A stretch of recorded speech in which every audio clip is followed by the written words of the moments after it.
There is a particular kind of daydream that shows up in the minds of people who have spent too long in traffic or too many hours under fluorescent office lighting, and it usually involves land, quiet, and the illusion of control.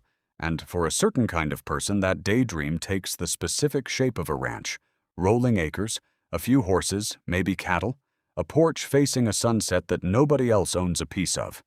And the fantasy is so complete that it rarely survives contact with a spreadsheet. What almost nobody accounts for is that a ranch is not a home. It is a business wearing the costume of a home. And the moment you buy the land, you have also bought a set of recurring liabilities that do not pause when you are tired or broke or simply want to enjoy the view. Because fencing rots, wells run dry, equipment breaks in the exact week you cannot afford it to, and the animals, if there are animals, do not know or care that this was supposed to be relaxing. The psychology behind this purchase is worth sitting with, because most ranch buyers are not first-generation land seekers making a rational calculation about yield per acre.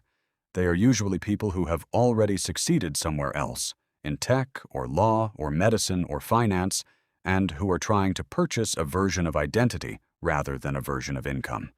The identity of someone rooted, self-sufficient, disconnected from the systems that made them tired in the first place, and land developers and ranch brokers understand this completely, which is why the marketing rarely mentions operating costs and almost always mentions silence. The math tells a quieter but more instructive story.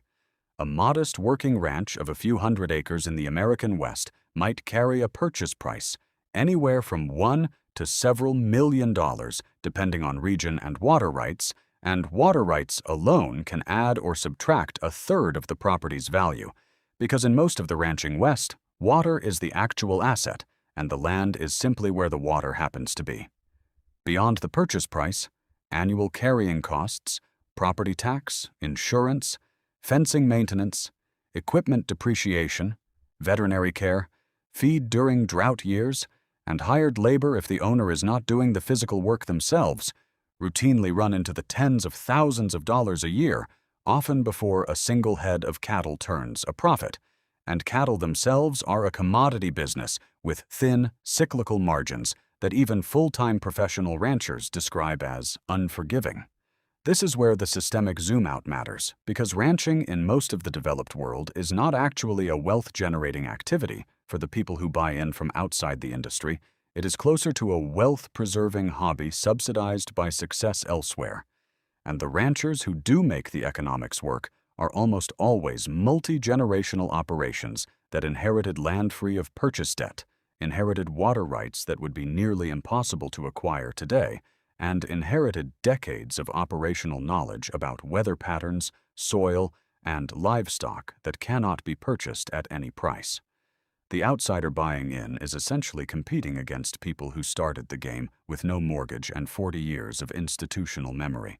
What this reveals about wealth more broadly is that the appearance of a simple life is often the most expensive life available, because simplicity at that scale has to be manufactured and maintained by capital sitting quietly in the background.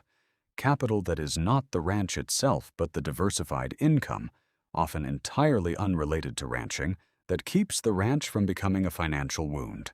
The ranch, in other words, is frequently not the asset.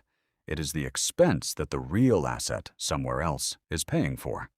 There is an identity shift worth naming here. The shift from believing that ownership of land equals freedom from systems to understanding that all ownership, at any scale, is simply a different relationship to the same systems: taxes, weather, commodity markets, labor costs, interest rates, and that the sense of escape people are chasing is not something land grants automatically.